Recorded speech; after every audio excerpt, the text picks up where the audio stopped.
can rule the world. Na, na, na, na. Yes. Hey! Junior Eurovision vibes, guys. We're back again live. Na, na, na, na, na. I'm going to try and sing it. I can't, if I sung it, I'd do a disservice to poor Viki. Dziękuję. Dobry wieczór, Polska. Dobry wieczór, Europa. Hey guys, we're back for a Junior Eurovision vid. We've got some Junior Eurovision vibes tonight because it's been a big announcement, and we're going to go into that shortly. I have to say hello to beautiful Jess, Clara, Norton. How you all doing, ladies? We're Very good. I'm flanked by beauty, and then I'm just like the ugly thorn. No, you never. We have to say hello as well. We've got Rye Bailey in the house. How you doing? We've got Justin Hall. Finally made it to a live, Justin. Yes. Hey, Sarah O'Halloran. You love Junior Eurovision. We do too. That's why we're here.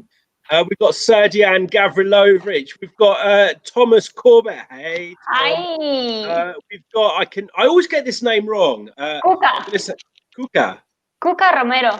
Cuca Romero. Romero. You have to roll the R.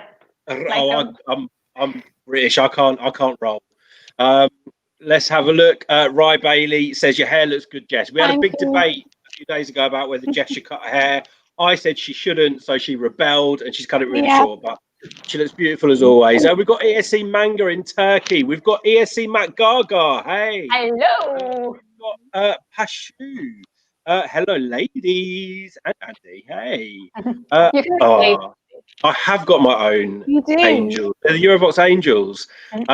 ESC Matt Gaga, we're excited to more comments about your hair, Jess.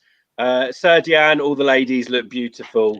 And Sarah O'Halloran, Susan from Germany can dance with you. So we'll be talking about that shortly because Germany are the first country to have selected their Junior Eurovision entry for this year.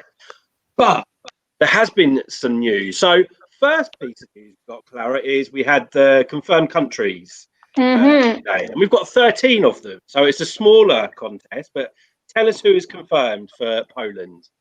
It's Armenia, Belarus, France, Georgia, Germany, Kazakhstan, Malta, Poland, Russia, Serbia, Spain, the Netherlands, and Ukraine. And this is in alphabetical order, so by no reflection is the order of performance. So 13 countries, Jess. You know, some notable countries that are missing. For me, Italy. Really sad not to see Italy there, quite understandably. Australia as well. We've got no North Macedonia, no Ireland, Wales withdrew.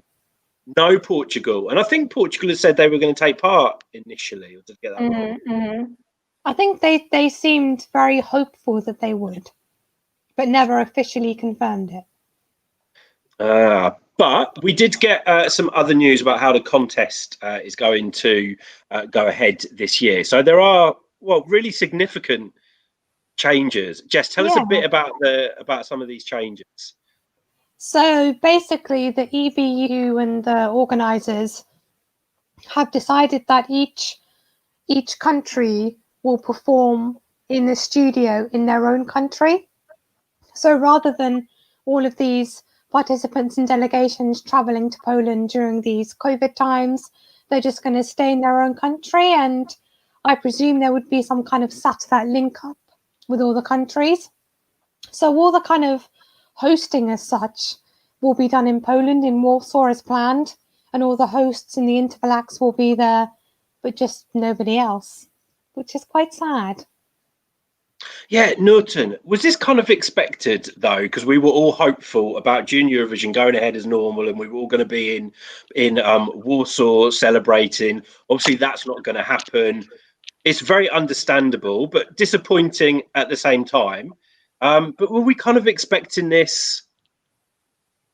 I think so, yeah. Because of the corona situation, like I don't think people from Kazakhstan can fly to like Poland like normally and then go back and 14 days quarantine, like, you know. Yeah, it's We did. You must be very happy though, as a German, because obviously it's the first year that Germany is going to be taking part. And Susan did. We have the first entry, which is Susan with her song that I have no idea what it's called. Stronger with you. Stronger with you. That's it. Tell us, what do you think about Susan's entry for Junior Eurovision? I quite like it. I think it's fitting her voice. Like, it's not such an up-tempo song, but like more in a ballad. So I think like it's more for her, like better than like a dance version, I think. And I think Yeah, it's a shame. It's a shame she's not going to get to travel to Warsaw to perform it. But obviously, you know, we're still in the middle of COVID. It's a pandemic. It was to be expected for me. I'm sad that the artists this year aren't going to get to experience a Junior Eurovision in full, because it would have been such an amazing experience. Would love to know what you guys in the live chat think of the news. Personally, I'm still happy that it's going ahead in some form. So again, it would have been so easy to have said, actually, the situation as it is now, we could easily cancel this gig and wait until next year. So I'm thankful for the EBU and the organisers that we're still going to get to see some form of a contest. And this possibly is a bit of a rehearsal for what we might be seeing in Rotterdam next year. Maybe this is one of the backup plans, because we know that the organisers for Eurovision next year have got different scenarios that they're working to. So this possibly is rehearsal for one of them. But guys in the live chat, let us know what you think about this news. Sarah O'Halloran, you look like you're a Susan fan, and you're upset that Ireland are not going to be in Junior Eurovision. To be fair, like, we knew, like, with this scenario, we didn't know what would happen, and delegations didn't know what would happen, and some countries have different levels of COVID and quarantine restrictions. So given the situation, I think this is the best option. And especially when, like, the EBU has stated that every studio will have the same technical preset, so everyone is competing on the same level of conditions. So given what we have, it's the best option, because definitely we all missed an actual Eurovision in May. The programs they put out on YouTube were not enough, so I think the fans of the contest are really happy that we have this option. Yeah, and also it's a great way. It's a great money-saving contest for the countries that might have suffered a lot with COVID, because they won't have to pay so much to travel out there and stuff. So it's a win-win situation all round, I think. Yeah, obviously there's a huge economic impact on a lot of these countries because of what we've been going through for 2020, really. Jess, do we know anything more about the rules? Because Clara mentioned it is going to be they're going to try and make it as fair as possible. Obviously, some countries will have access to larger studios, will have more money to do bigger stages. What are the rules around the performances, and will they be live or pre-recorded? Well, so at the moment, they haven't announced whether or not the performances will be live or pre-recorded. I would assume they would be live, just because it's a live music contest normally. But all we really know is that each country, like Clara said, is going to try and have like a similar staging and kind of lighting, the best, like to keep it as similar as possible with each country, and each act will have their turn on stage to perform. And then that's all we really know. We haven't heard anything about the voting or about anything else. So I guess we just have to wait and see what they decide. It wouldn't make sense to be pre-recorded. I think it would, like, they will plug on, you know how the voting of each country is live, so they already have experience on plugging into every TV station. Yeah, Newton, I wonder whether, because we did have these withdrawals this year, whether the format was already known to the participating countries before they withdrew. I don't know if we've had any confirmation of that, because I'm wondering, would Australia maybe have liked to have participated if they'd have known that it was going to be done in this way? Yeah, I think they didn't know, because else why would the country not being a Junior Eurovision if it's like in your home country and you don't even have to travel out. But maybe on the other side, maybe there's not enough money for the broadcasters because of the COVID situation. So we don't know if they knew or not.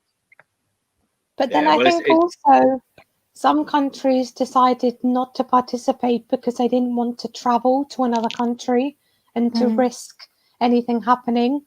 So then that then begs the question, was this format kind of finalized at this time, or was it kind of the spur of the moment thing? Because obviously with COVID, you don't know what's going to happen the next day. I mean, in the UK, for example, today our cases have gone way up from what they were yesterday. Like every day is different. So I guess with the contest, they just, the plans they're making are very last minute, I guess, because what else can you do? Well, let's go to the live. We have to say hello to Dominika. Yes, Dominika. We haven't seen you for a while. How have you been? So glad to have you back. Serdian. What's with Chris? He hasn't appeared in Eurovox for a long time. Chris taking a break from Eurovision. We did talk about this a while ago, but he did join us as a special guest in our live celebration video after what would have been Eurovision. So if you want to see a bit of Chris recently, go back and watch that video, because he was there for a big chunk of it. We forgot to let him go, actually. The poor guy couldn't leave. But yeah, we hope to have Chris back. You need to we hope to have him back. Tell him. Yes, let him know that we want to see him back on screen, and we will have him back as soon as we can. Justin, you're saying it's going to be an interesting show. You can't wait. Well, that's the thing. We have still got hype. I don't think this has swayed people's kind of excitement about Junior Eurovision this year. I think we're probably more excited about it because we're getting something, and it's been so long since we've had. And Justin, you're from Australia, so let us know the Australian perspective on this. Like Australia not participating in Junior Eurovision, or what would be the alternative for them? Yeah, Rye, Bailey, we're all sick of COVID. Let's have a look. We've got Christopher in the house. Hey, Christopher. ESC Matt Gaga, Germany, definitely your favourite out of the two songs confirmed. So I made a mistake. We have got a Ukrainian song, I believe. But I don't know what it's called. So we've got two songs. We need to brush up on our knowledge. Serdian, you're saying you hope all the performances will be on the same level. No, not all countries will be able to invest. Well, what probably might happen is that they will have to match the low level investment. It would be the fairest thing to do. Pavel, you're actually saying that they've announced that the performances will be pre-recorded rather than live. So that's an interesting development. I don't think we saw that in the official. Maybe we missed it. You guys know we're the worst Eurovision fans there are. We've got Ella saying online voting is staying as well. Serdian is asking, how's the jury vote? I guess it's easier this way, like always. Sorry, go Jess. I guess it's possible either they wouldn't have a jury vote, or if the performances are pre-recorded, then a jury can just watch them before the live transmission of the show. Yeah. And Pachu is saying juries will vote from the jury show. So there will be a jury show because we'll still have the live aspect from the Warsaw studio. And I assume that the Polish participant will be performing. He or she wouldn't be performing, or them. They wouldn't be performing live either, I guess, because they will also have to do a pre-recorded. Yeah. Will there be an audience in Poland of some sort? Oh, that's an interesting question. I think they've said obviously the presenters and the relevant kind of camera crew would obviously be there, but social distancing. But then whether or not they could have a small audience, social distance, just for like the atmosphere, that could maybe work. Yeah, I mean, in terms of atmosphere, we've seen recently in the UK, especially, a new way of involving a crowd of people in a show. So Britain's Got Talent has been going, I think, here for the past couple of weeks. There's no audience in the arena, but you're still getting all the crowd noise because they've got this. It's almost like I think they're filming people at home that are producing the crowd noise. So it'll be interesting to see whether something similar happens at Junior Eurovision, because it's hard to have a contest when you haven't got that atmosphere. And if I appreciate the performances will be pre-recorded, but it would still be nice to feel that atmosphere of a live contest. So whether they do that with some sort of audience in Poland, or whether it's going to be kind of home audiences, I'm not sure how they will do that. So I assume it will be a Polish audience, but socially distanced. Actually, sorry. Go ahead. I can remember watching the Dance Melody Grand Prix this year, watching some of it, where they decided not to have an audience, and it just wasn't the same. It was really weird that you've just got these singers performing to this huge empty arena. It was like there was something missing. It wasn't quite the same. I was texting with my cousin this afternoon, and he's going to a concert in Spain with a friend, and he's saying that what they're doing with the audiences right now, this is a sitting concert, so they're putting chair, and then they're taking a social distance and putting the next chair and putting social distance in the next chair. So there's still some countries are still making it work for an audience. It's definitely cut in half, but there can still be audiences as long as they respect the social distancing and they wear a mask. I'm not sure if people are going to want to go through that if they attend a live Junior Eurovision, but there's a possibility. We may still have audiences in the participating countries as well while they're performing. You know, they might not necessarily be performing to an empty studio. There might still be a socially distanced audience. I wonder if that's going to be something that's imposed, or whether it's maybe a choice for the broadcast. I guess it depends on what the restrictions are in those countries. Well, it's like I said, I'm happy that we're still going to get a form of contest, because it would have been easy, especially with some of these countries withdrawing. The contest is going to be much smaller. It would have been easy to cancel it, but I think they've made the right decision and are also preparing us for some possible eventualities for Eurovision next year. Serdian, you're saying maybe they can do something like Norway did in 2010 by showing people at home, cheering from home. They can show us. I'm rehearsing now. Rye Bailey's confirmed. So it's a virtual audience on Britain's Got Talent, but they're real people, right? Holograms. I'm not 100% sure. I haven't actually seen the show. I've just seen it in the news that it's it is a virtual audience, but you can see them all clapping on a screen. But we need to look into how that will work. But I'm sure the EBU is already looking into that. The Ukrainian song is called Vidkrivai. Vidkrivai. Anyone know what that means? No idea. Yeah. I think open or something. Open. Yeah. Open up. So Nurten here speaks a lot of languages.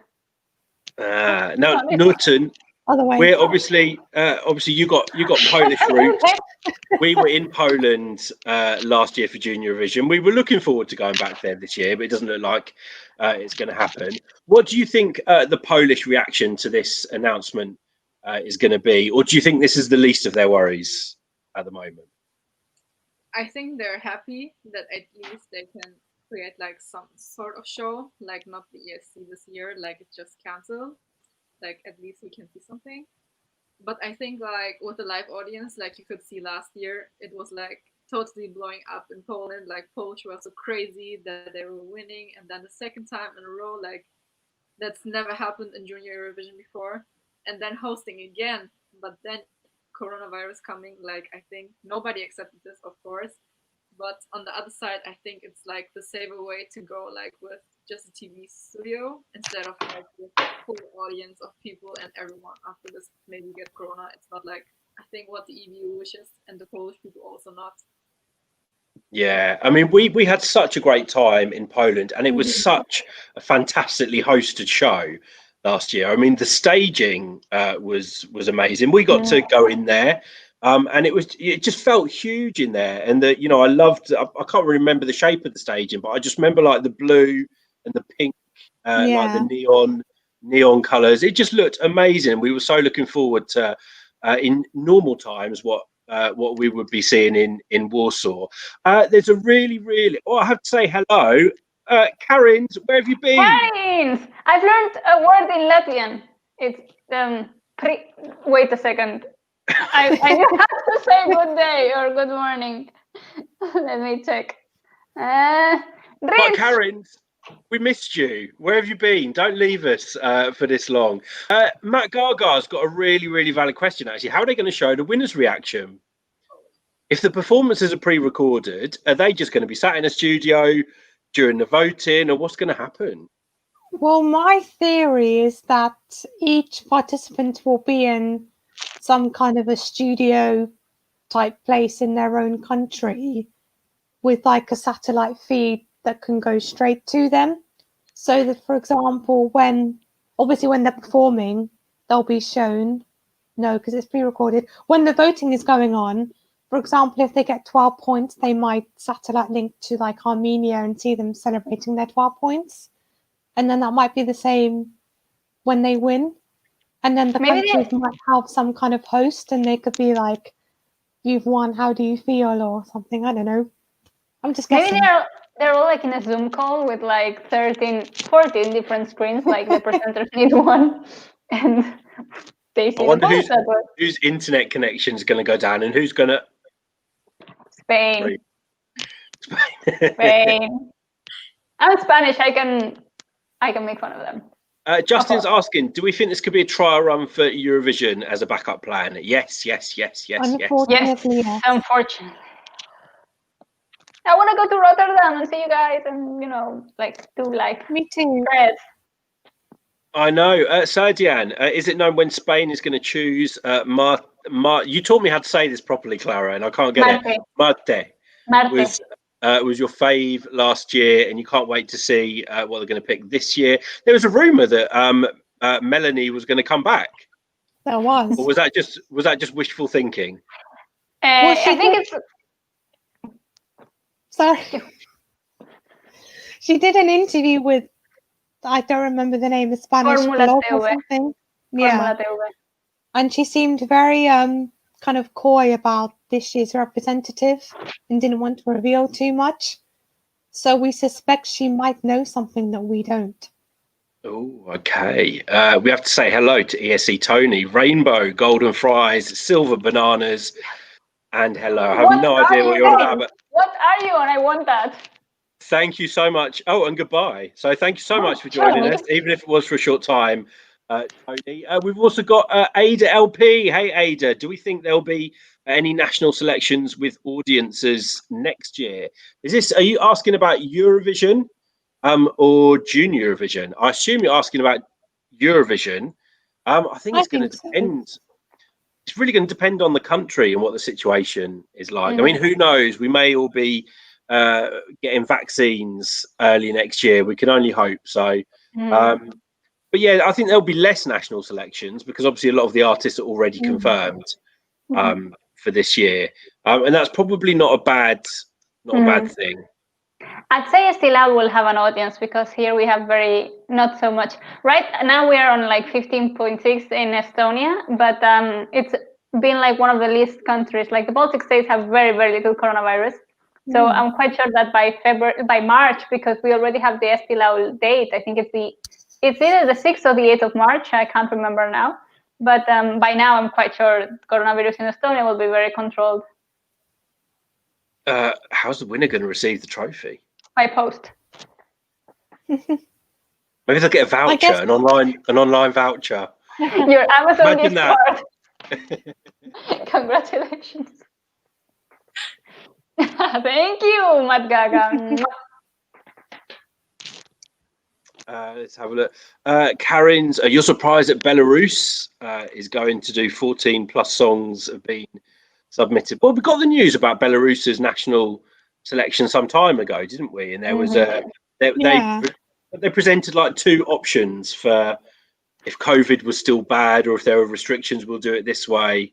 It was quite confusing because on the one hand, they said, yes, we're going to participate. We're going to have a national final. We're going to be in Poland. And then they were like, but actually, we may not do that if coronavirus gets really bad. And they were kind of saying, yes, we're going to participate, and no, we're not at the same time. But they're here, so that's good. Yeah, but we don't know how they're going to choose their song. Yeah. I need one of these. Sarah O'Halloran, I need to know what your anti-coronavirus suit looks like, because I think we could all do with one right now. We'd love you to take a picture of you in your suit, your anti-coronavirus suit, and send it to us on our Instagram. Sponsored by Savantatina. Yeah. So there you go, guys. There's the news. Pretty big news for Junior Eurovision. We're not getting the contest that we're used to, but we're thankful that we're getting a contest at all. And you know, this is the new or the temporary normal.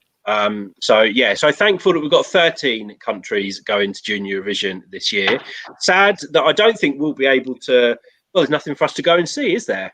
In Poland. So I'm very, very sad that we won't be going to Warsaw this year, because I was really looking forward to that trip. Me too. And I love Poland. Same. But I think in a way, I'm maybe somewhat more excited for this year's contest, just because I'm excited to see how it's going to turn out.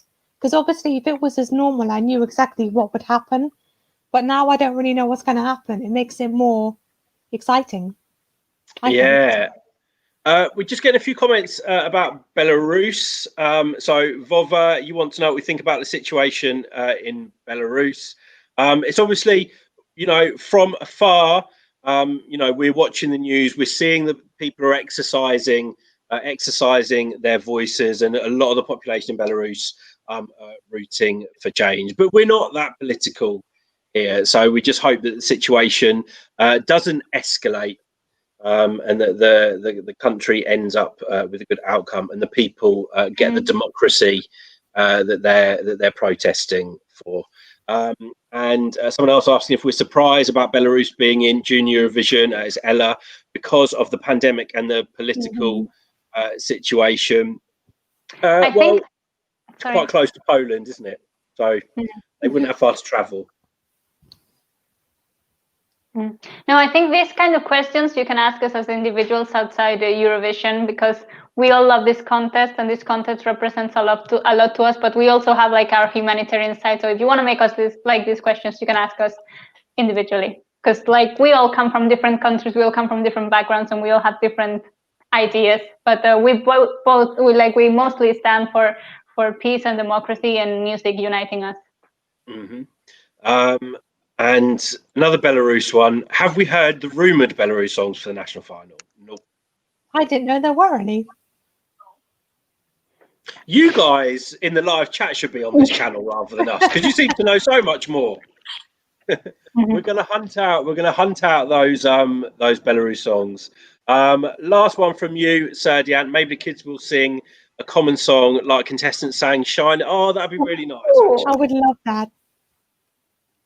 I'm pretty sure that will probably happen. I wouldn't be surprised if that happened. But ladies, thanks so much for joining us tonight, guys. The live chat, thank you so much. Good to catch up with some of you that we haven't seen for a while. Newton, I'm going to put you on the spot. Take us out in Polish. Dobranoc, dobry wieczór i widzimy się w Warszawie tym dni. See you guys. Thanks for joining us.